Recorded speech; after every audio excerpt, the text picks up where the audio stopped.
During the course of the campaign last year, I was really moved by a gentleman at a lunch who raised his hand. And this is a guy who's in his mid-60s, still works, he's a professional here in the city. Raised his hand and he said, "Lloyd, I'm concerned that the city of Evansville doesn't listen to its citizens anymore."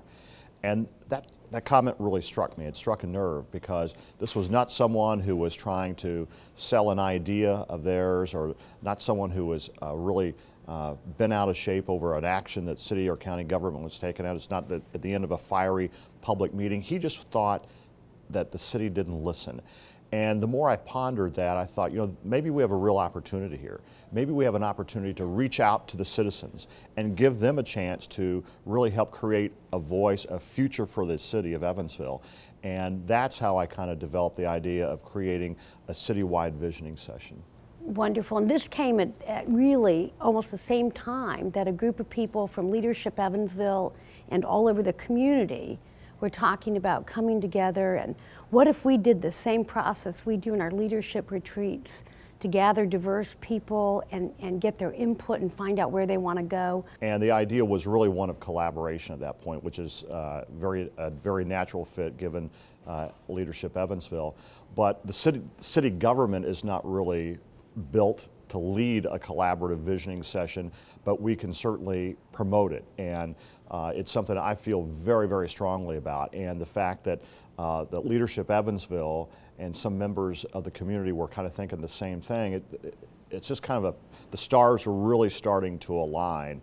And the fact that we have so many Leadership Evansville graduates who volunteer their time to help this process along, I think speaks volumes about how people really do want to become involved in the city. I think people want to have a voice in how the city grows. And I couldn't be more excited about this project. Well, one of the other concerns that I've heard from people is a lot of times when we're trying to make decisions, we want to get great information for people. The way in which our community has come together in the past to try to talk about it, when it's unfacilitated, it doesn't always have the same sense as a facilitated positive conversation that Leadership Evansville is used to leading. So we're hoping that if we give people an opportunity to come together in a process that really works and is open to everybody's ideas and it's facilitated and has guidelines, that we can have real civic dialogue. Yeah, I think dream together rather than argue and have those kinds of things go on. I think that's a great line, dreaming together. I think that's what it's really about. It's not about one person's idea winning or being the best idea. Everybody has ideas, and maybe your idea helps feed on mine, and we sit down and we talk about it, and all of a sudden we have an idea that neither one of us had really envisioned originally, and it's something bigger and better. And that's what the process is about. It's a process about opening up to everyone. And I'll tell you, when I've looked around at other communities, where I've seen them become highly successful, even communities like Chattanooga, they did this first by visioning, not by starting with a plan, but getting everybody together and saying what's helpful, what's hopeful, what can we do, and they dreamed the way they wanted it to be different. And I don't know if well, I know we went to Chattanooga with the Chamber. It is absolutely on fire, but it started with visioning and with a process similar to this. That's right, and the good thing about us versus Chattanooga, we don't have a bunch of negative stuff to overcome. We have a completely clean slate, and I think the fact that we have the opportunity to create a vision and a future for the city that we've never, people have dreams. People are sometimes feel like they're stifled. The government or the community doesn't want to hear their ideas. We're saying, hey, we're raising our hands saying, we want your ideas. We want to hear your voice. We want to hear what you think about the future of our city. The other thing too that I've heard, people have said, well, why will this be different? Why will this be different than other times that we've had a few meetings and had a few ideas and then maybe only one thing got done or none? And I feel that the difference is we're working with the city, with Leadership Evansville, with the library systems, with the universities, with EVSC. Everybody that wants to be engaged is welcome to be involved.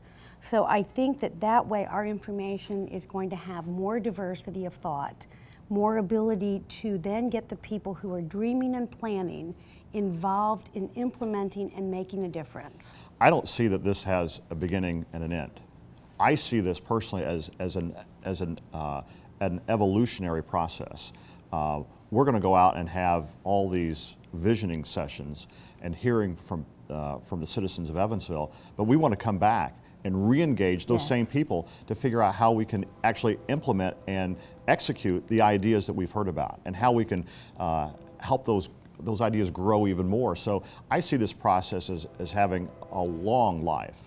All right, so Lloyd, we can't do this by ourselves. No, what are we going to do? What do we need? What do we need to tell everybody we need? Lynn, this is simple. We need to hear your voice, honestly. We want to hear from all people.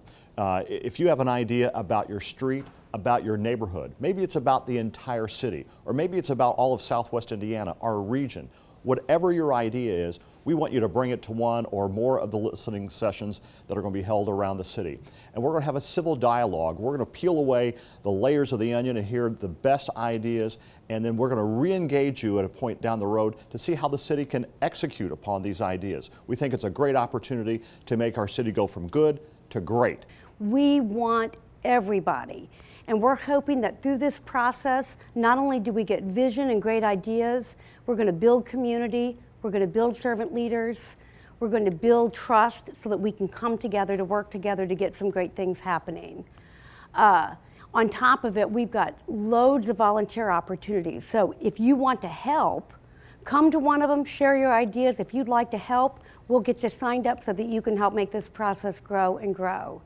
Leadership is defined by people who care, that are willing to share their gifts and talents, and we need your ideas, your dreams, and I know together, whatever we can think up, if we decide to do it as a community, we can do it. And hopefully what we're going to see when we look back is a community that started to transform itself by the civic engagement and the people that love the community being part of the visioning, the selection of what we do next, helping the mayor and all the people in those positions.